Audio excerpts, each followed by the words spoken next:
Bom, a gente hoje começa um novo capítulo, né? A gente finalizou o capítulo 2 no nosso último encontro.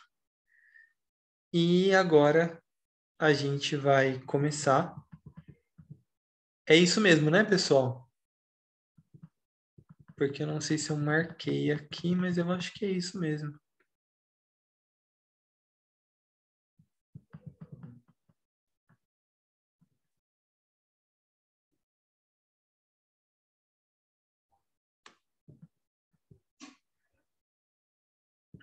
Bom, vamos lá. Se não for, a gente volta. O mestre começa esse terceiro capítulo dizendo que há 10 proposições básicas. Vamos a elas então. Ops. Primeira, que há uma vida, né? Acho que essa é uma afirmação bem extensa, né? E que inclui muita coisa.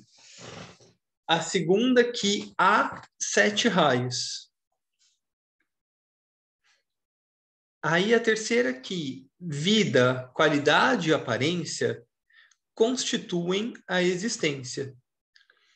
Então aqui ele fala, né? Há uma vida, há 7 raios, e desses 7 a gente poderia pensar que esses 3, né? Vida, primeiro, qualidade, segundo, e aparência, terceiro, é o que constituem a nossa existência. A partir desses 3, então, se desdobram em mais 4. O quarto, os 7 raios são as 7 forças criadoras.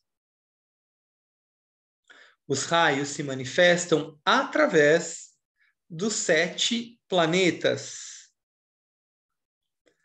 Todo ser humano está em um dos raios, pelo menos um, né?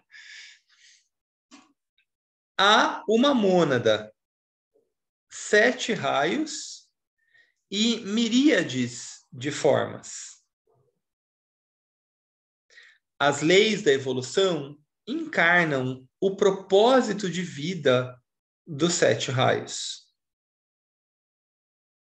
Nono, o homem se desenvolve por meio de autoexpressão e autorrealização. E a 10ª, individualização eventualmente leva à iniciação. Então, o mestre coloca essas proposições de um nível bem abstrato, né, bem interno, profundo, e aí, conforme isso vai, né, se exteriorizando até que chegue num ponto que tem mais a ver com a gente, ou seja, né, todo ser humano está em um dos raios. Então, se a gente for pegar esses 10, as 5 primeiras são mais abstratas, as 5 últimas são como que se isso viesse vindo, né? Então, todo ser humano está em um dos raios. A gente tem pelo menos um dos raios da mônada, a gente tem pelo menos um dos raios de alma, que possivelmente não muda durante todo o nosso ciclo evolutivo. O raio da mônada nem sempre é o mesmo raio da alma. E aí a gente tem também os 7 raios se expressando através dos nossos corpos materiais, da personalidade, do físico, do emocional e do mental. Então aí ele diz, né? Há uma mônada, ou seja, cada ser humano está numa mônada. Mas além da mônada, a gente tem a influência dos 7 raios e dessas miríades de formas. Então já vem trazendo mais ainda para cá, né? Então, mônada representando o primeiro raio, 7 raios. Como são 7 de alma representando o segundo raio, que é o raio da consciência, e as miríades de formas representando já o terceiro raio, ou o que o item 3 diz: vida, qualidade e aparência.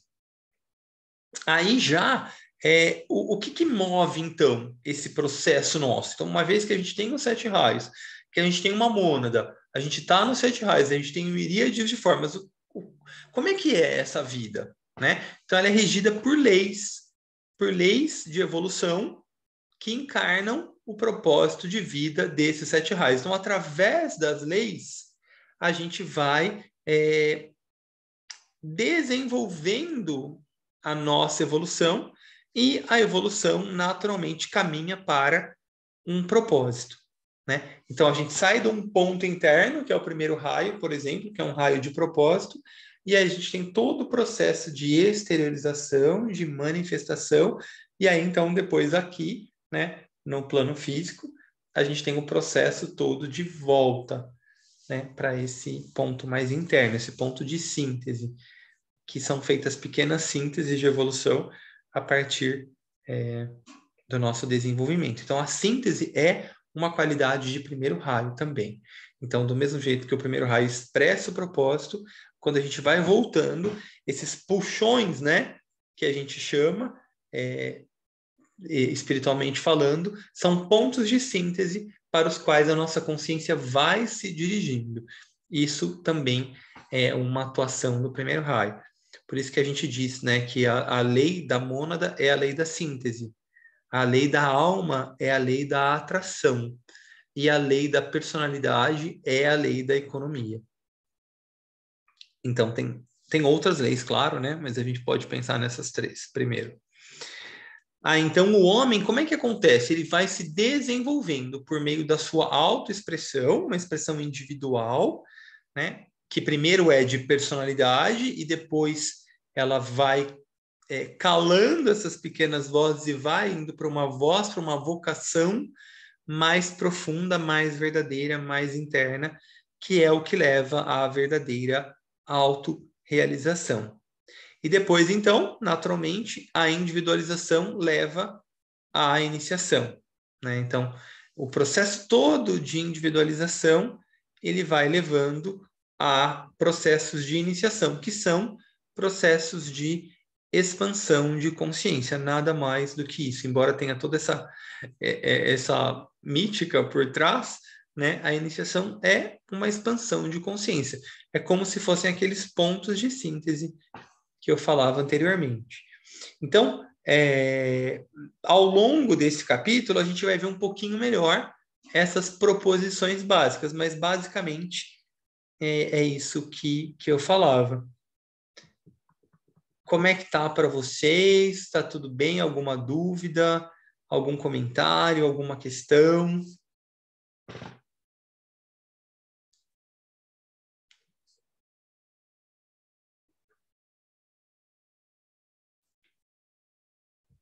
Não? Seguimos, então. Ao concluir essa sessão do nosso tratado, e antes de iniciar o nosso verdadeiro estudo dos raios, então, ó, tudo a gente ainda não iniciou o estudo dos raios. Então, a gente já falou dos 7 raios, mas a gente ainda não iniciou. O mestre está só trazendo toda uma questão aí introdutória, contextual, para a gente chegar no estudo dos raios. Procuro formular para você as proposições fundamentais sobre as quais todos esses ensinamentos se fundamentam. Eles são, para mim, que sou um trabalhador humilde na hierarquia, como eles são para a grande loja branca como um todo. Uma declaração de fato e de verdade. Para vocês, estudantes e aspirantes, elas devem ser aceitas como uma hipótese. Então, o que ele está dizendo? Para eles, para os mestres de sabedoria, para os grandes seres que têm uma consciência maior, mais profunda, mais ampla, isso é como uma verdade. Né? É uma verdade. Agora, para nós, é muito abstrato. A gente não tem ainda uma consciência acerca dessas proposições. Então, ele diz para a gente, ó, seria sábio aceitá-las como uma hipótese. Então, aí ele vai falando de uma por uma, né, daquelas 10. 1. Há apenas uma vida, que se manifesta principalmente através de 7 qualidades básicas, ou aspectos. E, secundariamente, através da diversidade de miríades de formas. Então, aqui, percebe que esse ponto 1 também se relaciona com o ponto 7? A gente vai ver depois. 2. Essas 7 qualidades radiantes são os 7 raios, as 7 vidas que dão vida às formas. E dar ao mundo a forma também dão seu significado, suas leis e seu desejo de evolução. Então, essas qualidades aí já começam a ter outros atributos aqui, que a gente vai ver mais tarde. Deixa eu fazer uma ligação, então. Aí depois, né, o que ele chama de vida, qualidade e aparência constituem a existência, é o ponto 3. A vida, a qualidade e aparência, ou espírito, alma e corpo, constituem tudo o que existe. Então, toda a manifestação ela é trina, né? Eles são a própria existência, com sua capacidade de crescimento para a atividade, que é, né, uma característica, uma qualidade do terceiro raio ou da aparência, para a manifestação da beleza, que é uma atividade do segundo raio, de qualidade, e para a plena conformidade com o plano, que é também, né, o propósito, um alinhamento com esse plano é uma característica, uma qualidade, um atributo de primeiro raio. Esse plano está enraizado na consciência das 7 vidas de raios.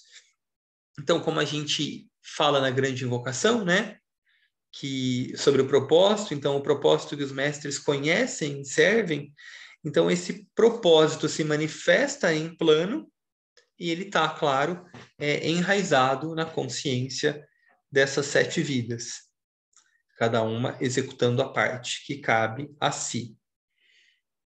Aí ele coloca, né, o quarto ponto. Os 7 raios são 7 forças criadoras.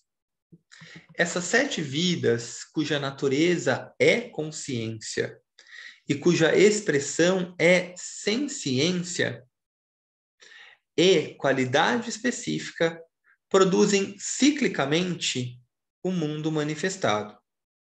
Elas trabalham juntas na união e harmonia e cooperam de forma inteligente com o plano de que são os guardiões. Elas são os 7 construtores que produzem o templo radiante do Senhor, sob a orientação da mente do grande arquiteto do universo, um termo comum na maçonaria, né? Então, esses 7 raios são as 7 forças criadoras. 5. Cada vida de raio predominantemente se expressa através de um dos 7 planetas sagrados, mas a vida de todos os 7 fluxos através de cada planeta, incluindo a Terra. Portanto, qualifica todas as formas. Cada planeta é uma réplica pequena do esquema geral, e cada planeta está de acordo com a intenção e propósito do todo. Então, cada um dos planetas distribuem um dos 7 raios. Então, a gente tem planetas sagrados e não sagrados. E eles distribuem esses raios. Então, eles são como que também expressões potentes desse propósito mais elevado. Claro que já num nível mais material, né? Mas ainda assim, os raios se expressam através deles para impactar as nossas vidas menores. Então, de novo, né? Esses 5 pontos são pontos que transcendem o nosso viver, né, humano, mas estão conectados. Então, agora a gente vai ver que os 5 de baixo têm mais a ver com a nossa vida aqui no nosso planeta, com o nosso desenvolvimento, com a humanidade em si. 6.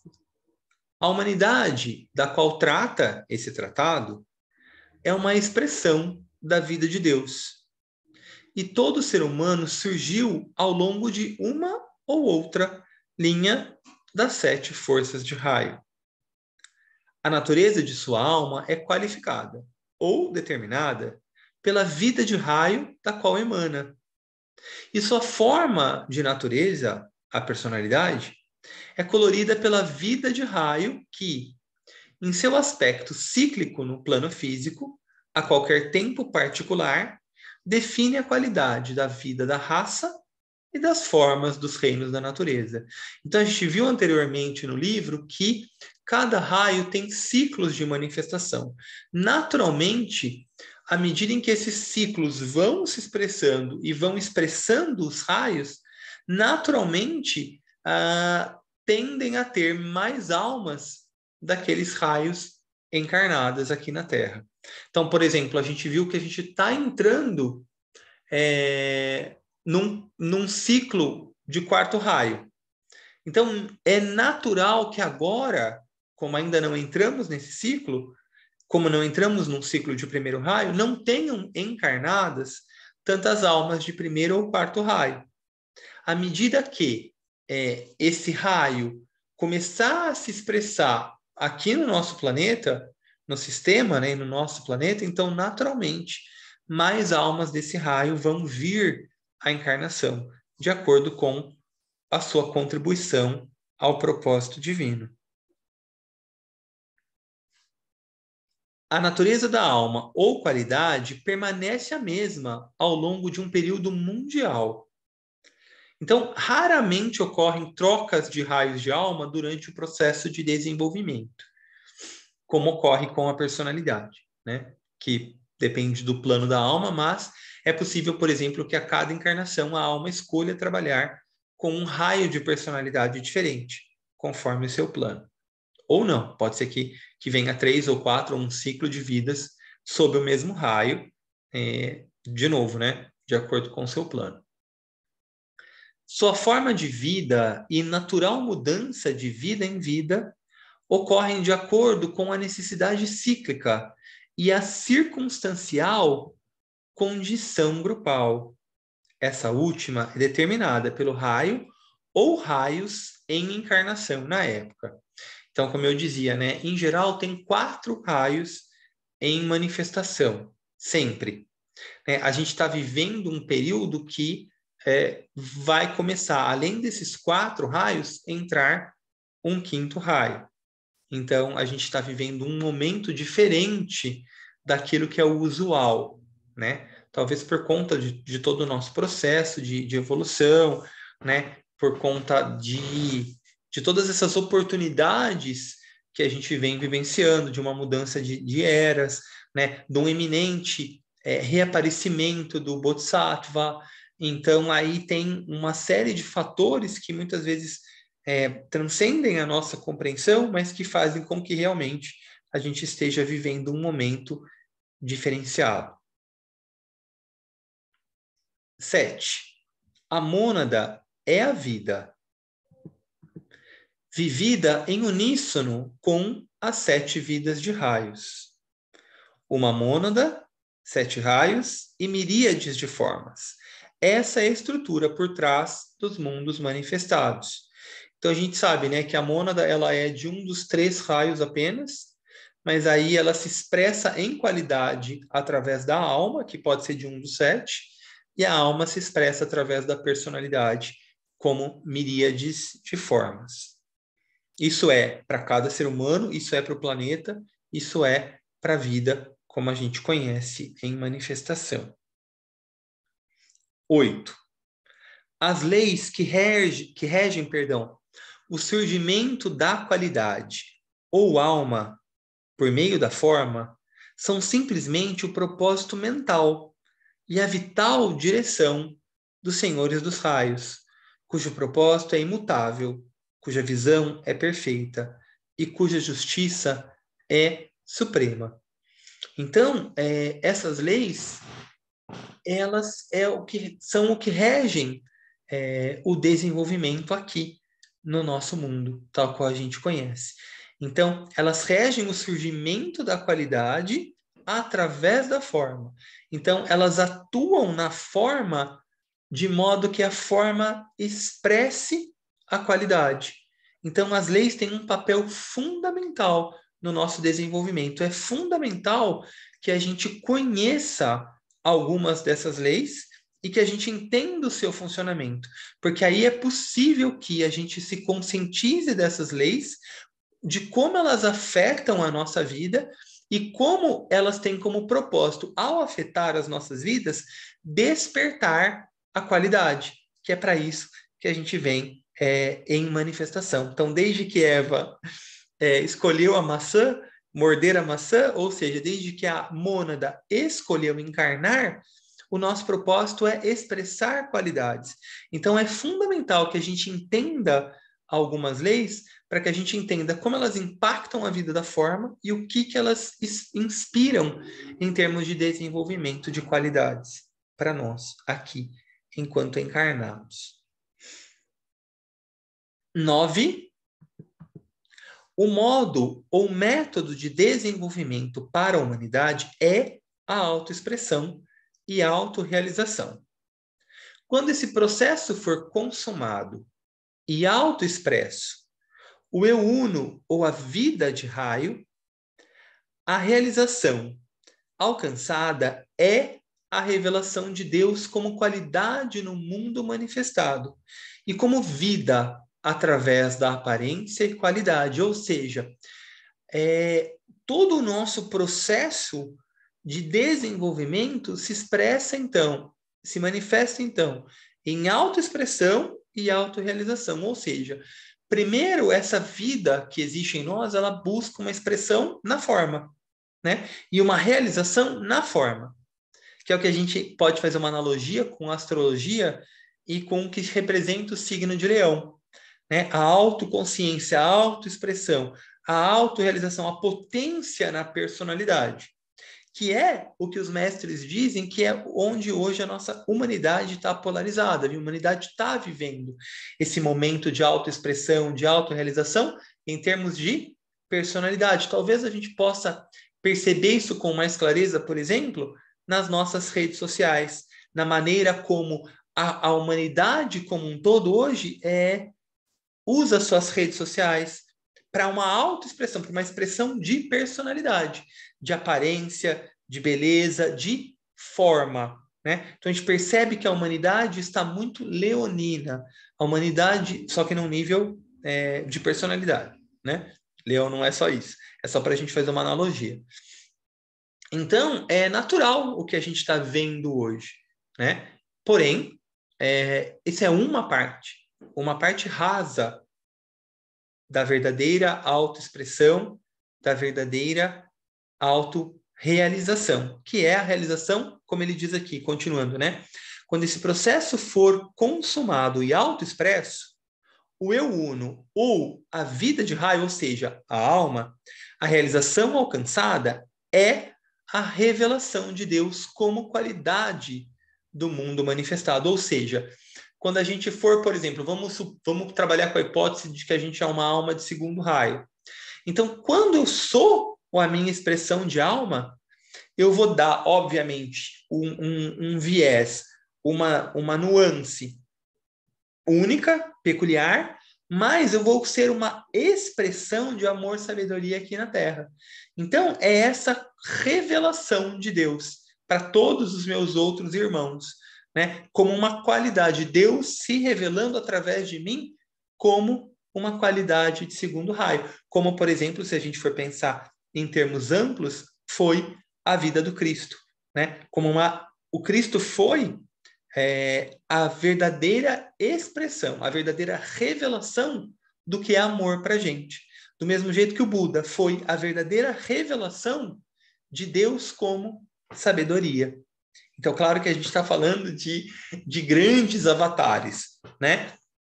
Mas é só para a gente entender a analogia de que a autoexpressão e a autorrealização de cada um de nós é a expressão de Deus como qualidade nesse mundo manifestado.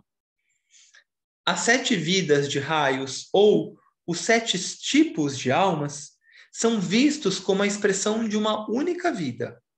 Então, ao mesmo tempo que se a gente for pegar em comparação à mônada, já é uma exteriorização. Se a gente puder dizer assim, só para ficar mais fácil, já seria uma materialização da mônada, os 7 raios, como 7 qualidades, né? Ainda assim, eles preservam essa unidade. Então, eles são expressões de uma vida una. E a diversidade se perde na visão do uno e na identificação do uno. Então, ou seja, nesse ponto de consciência, embora seja já uma diversidade em relação ao uno, né? A gente sabe que a manifestação divina acontece de 1, 3, 7 e 12 nesse planeta, nesse sistema, né?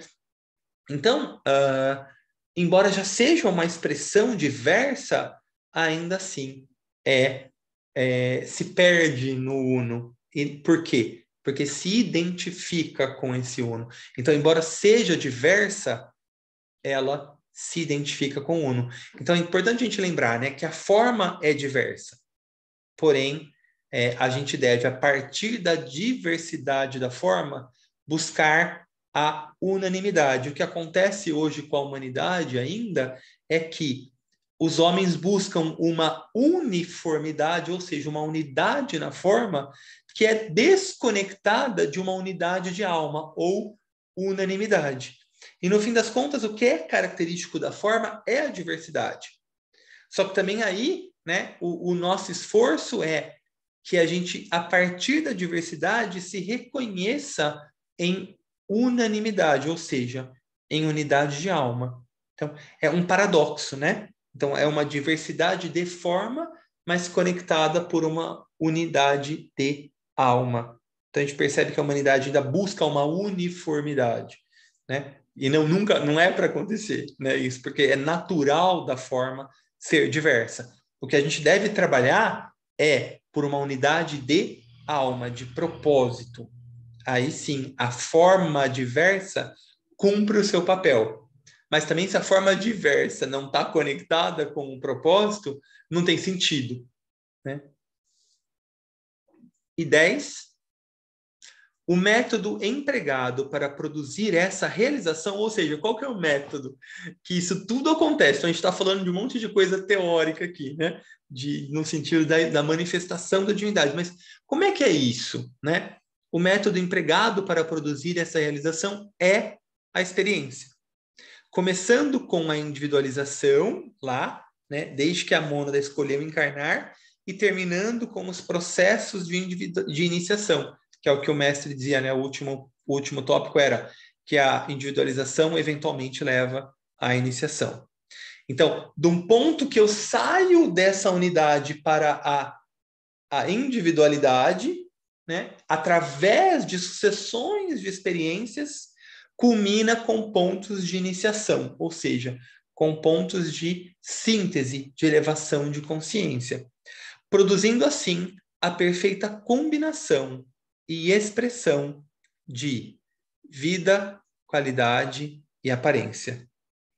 Aí ele diz: essa é uma breve declaração do plano, ou seja, tudo que acontece na vida de vocês é isso, de forma breve.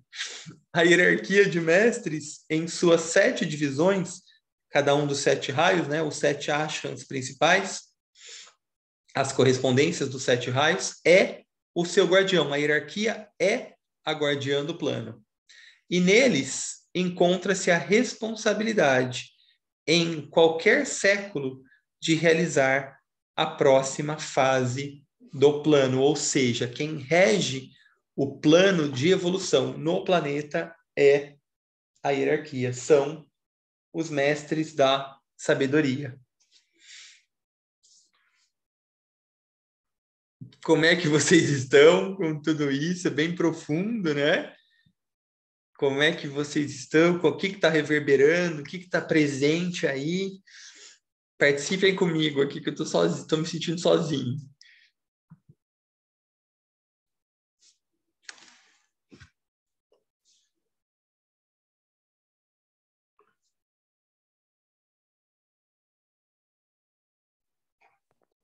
Ai, Paulinho, eu não sei o que perguntar. Parece que eu misturo tudo. Ah, Não precisa também perguntar, senão... É, eu até anotei algumas coisas aqui, mas tá tudo bem, vai. Se você quiser, super pode perguntar. Só para ver o que está aí presente.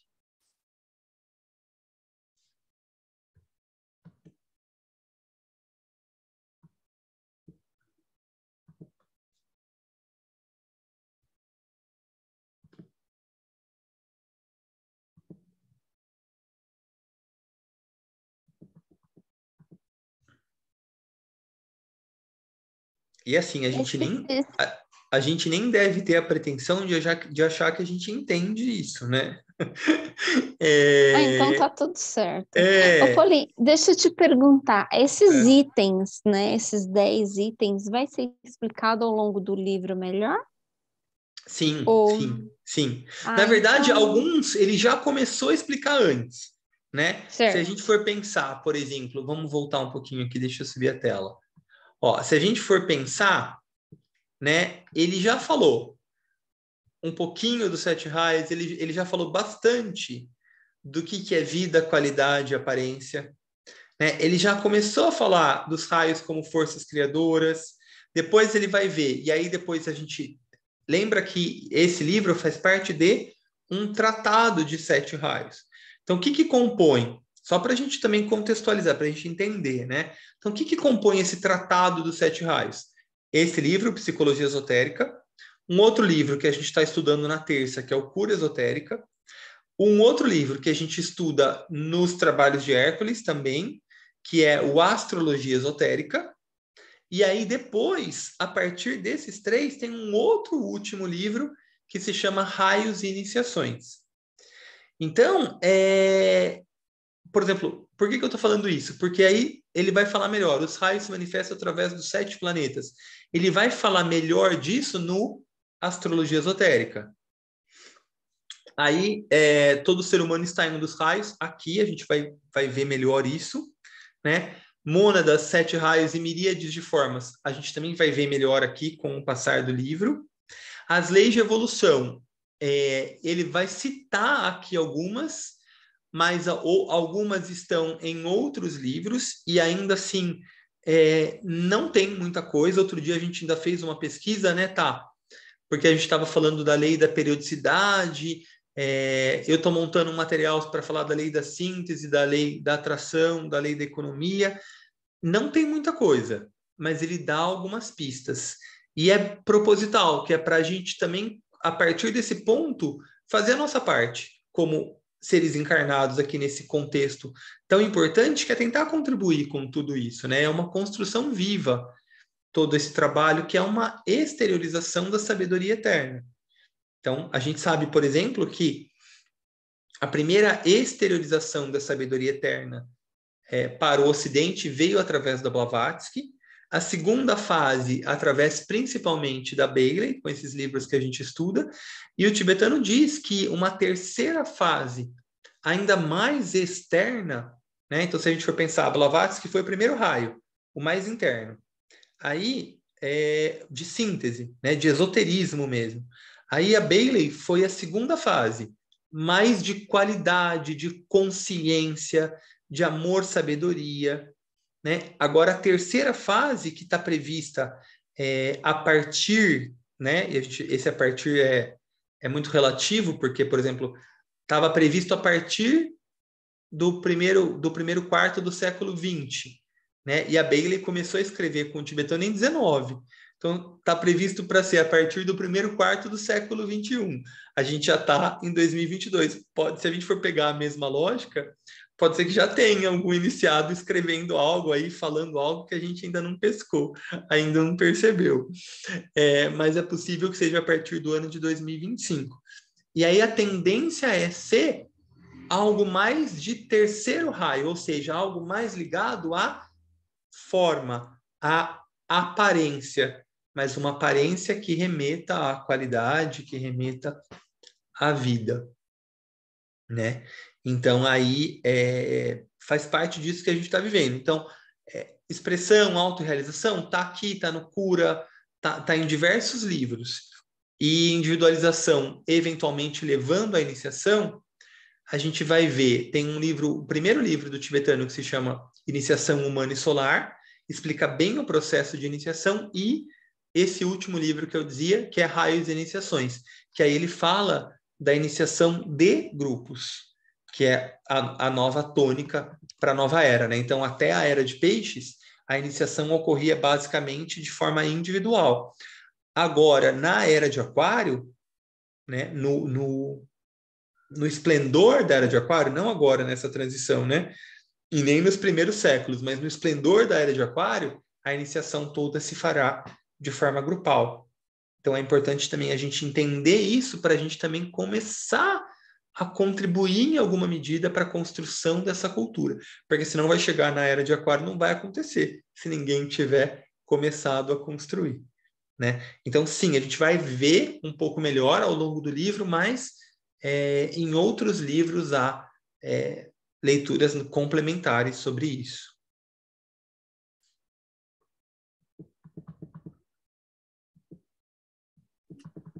Paulinho, Oi.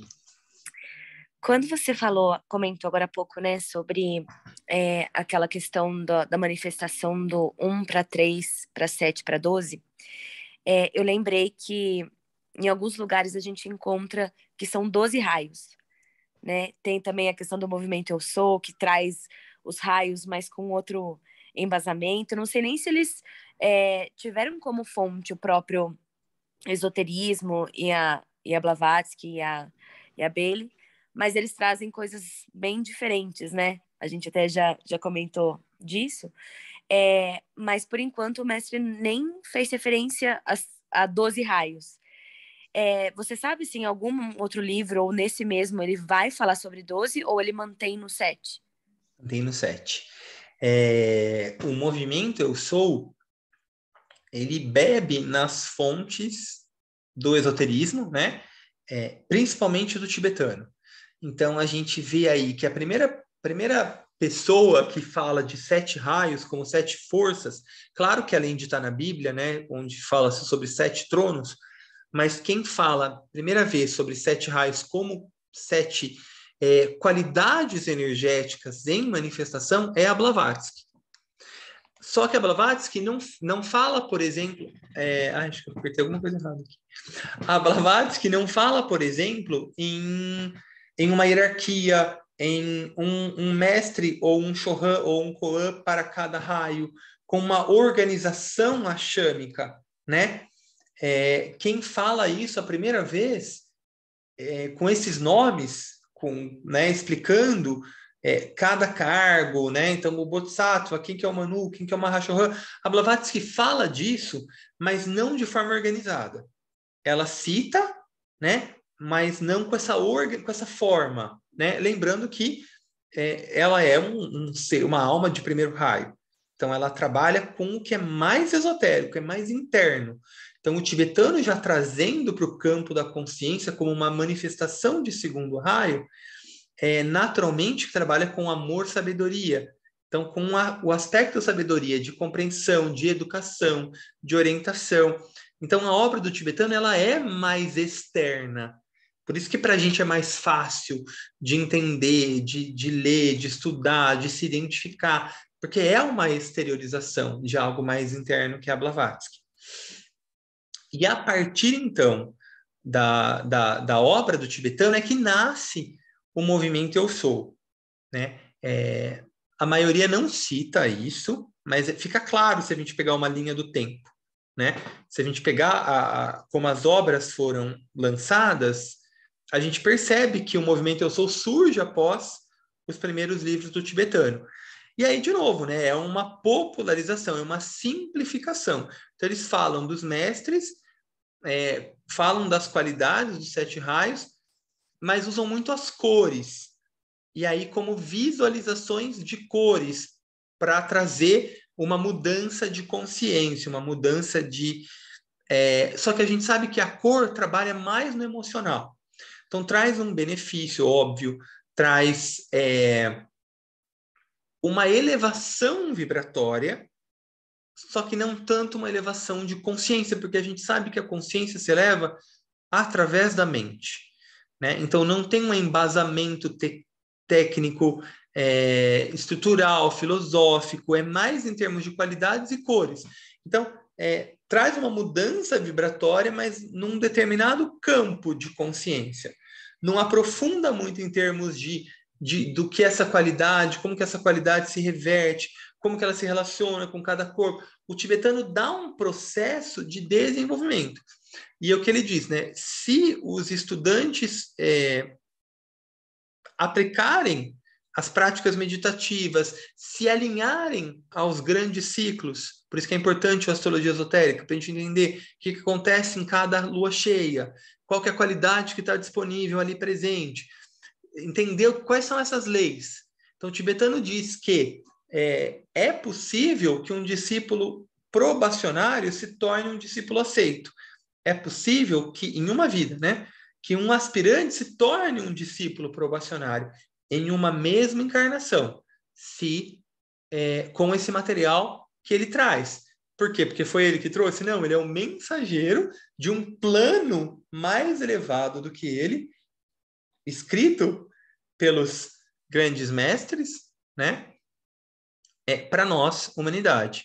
Então, a gente sabe que dentro dessa linha, então, os 7 raios são uma simplificação, o que ajudou a popularizar um pouco, né? Mas a própria Blavatsky, antes do movimento Eu Sou, né? A própria Blavatsky já dizia que as pessoas tinham personalizado os Mahatmas, os grandes seres, e que elas sentiam um arrependimento de ter trazido essas figuras excelsas à manifestação pela forma como as pessoas estavam tratando. Então, por um lado, o movimento Eu Sou populariza essa crença da existência de seres, mas, por outro lado, personifica algo que é qualidade, né? Um ashram do segundo raio, o mestre Moria não é um mestre bravo, como é muito dito no movimento Eu Sou, né? O mestre Moria é um rigor, é firme. Não, o mestre Moria representa tudo o que significa em termos de política, em termos de diplomacia, em termos de desenvolvimento, cooperação internacional. Isso é o mestre Moria, porque ele é o Chohan, ele é o cabeça desse ashram de primeiro raio que trabalha com essas qualidades. Então, você dizer que o mestre Moria é um mestre, por exemplo, de rigor, que ele é bravo ou que ele usa uma roupa, um turbante, percebe? É muito fácil se perder nisso e não aprofundar no que é o mestre. O mestre não é nada de forma, o mestre é um conjunto de ideias. Então, o mestre Kuthumi, ele é um conjunto de ideias sobre educação para o planeta. Então, todo o movimento educacional passa pelo ashram do mestre Kuthumi. E aí, pelos seus pelos outros mestres, como é o mestre tibetano, né? Pelos iniciados, como é a Bailey, como é o Assagioli, por nós, discípulos, por educadores no mundo. Então, esse é o trabalho do mestre KH. Então, a gente dizer que o mestre KH é um mestre da sabedoria, ou a gente lê uma mensagem dele, percebe? É muito pouco perto do que ele representa. E, então, isso um risco, né? Um paradoxo da forma. Porque, por um lado, é bom, porque populariza, mais pessoas vão começar a entender, né? Eu, por exemplo, fui descobrir o tibetano através do movimento Eu Sou. Então, para mim, foi muito benéfico, né? Eu participei por 10 anos quase do movimento Eu Sou, tive muitas vivências com o grupo, e aí eu fui me aprofundando. Mas muita gente... Então, isso é um caminho. Mas, por outro lado, muita gente fica... Eu só estou me citando para dizer que pode ser bom também. Para mim foi, né? Só compartilhando a minha experiência. Mas há muita superficialidade. E aí, com o risco de achar que está fazendo um trabalho profundo. Então, isso é aquela coisa de se o copo está cheio, eu não consigo beber uma coisa nova. Então, se eu acho que eu já sei, que eu já entendi, é igual isso que a gente leu aqui, né? Se a gente achar que a gente entendeu e essa explicação superficial que eu dei aqui, a gente cai numa grande armadilha. Mas, às vezes, pode ser uma ponte para a gente aprofundar e aí, então, a gente começar a enxergar o que tem por trás.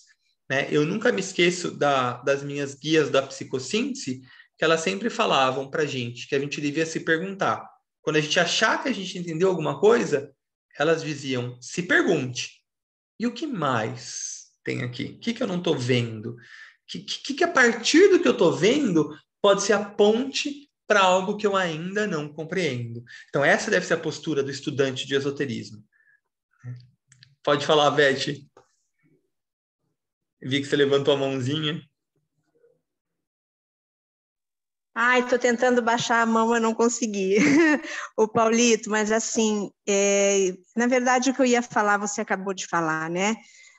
Só complementando que eu penso que apesar de tudo isso que é popularizado, ficar muito na superfície e ter aí algumas armadilhas e a gente poder ir por um caminho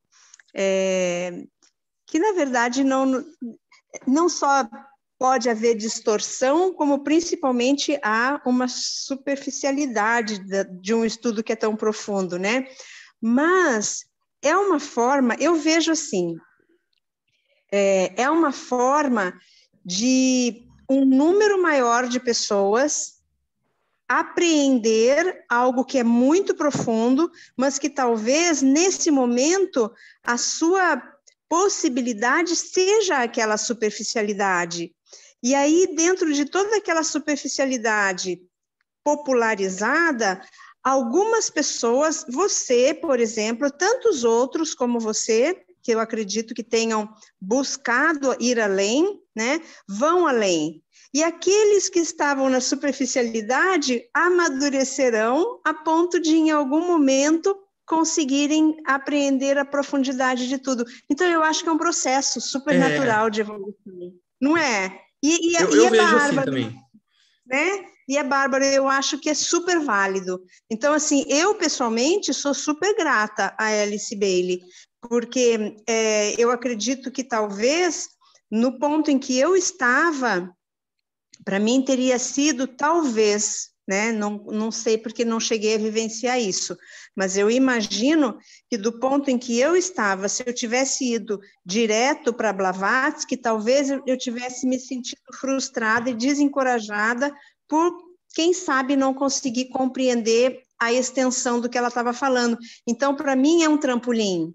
Com né? certeza, para todos nós. E eu acho que isso é bárbaro, né? Eu acho que isso é super...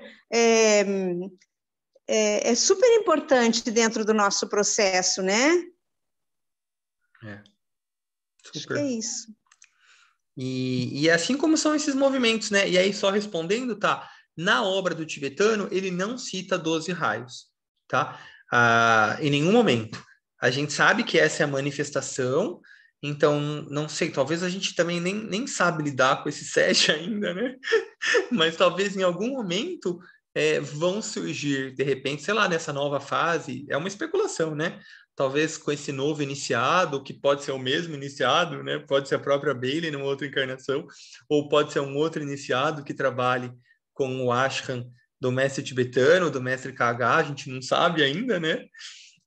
Ou pode ser um mestre de outro ashram, não sei.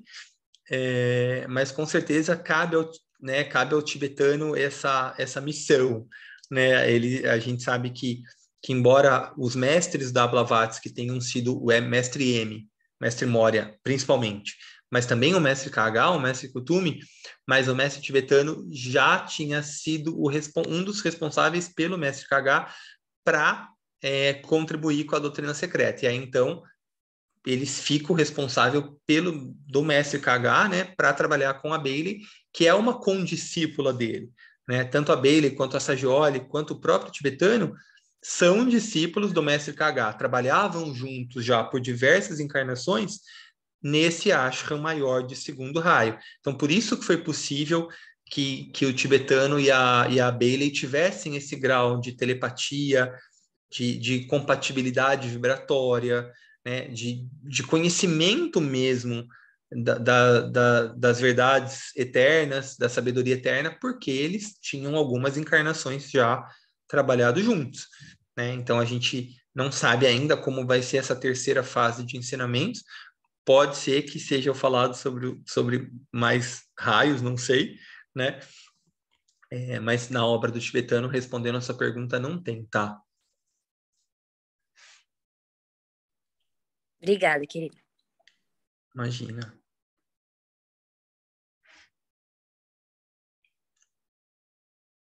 Bom, o próximo tópico é uma nova pergunta. Eu acho que não vale nem a pena a gente entrar nesse.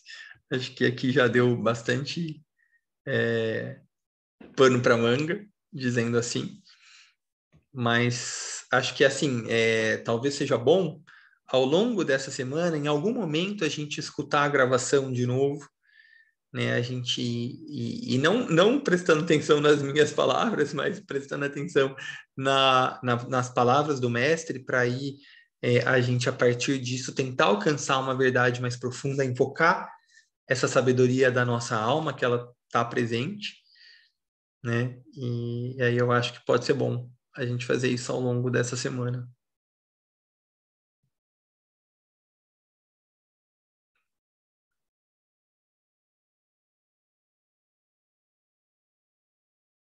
Mais algum comentário? Alguma partilha? Alguma questão?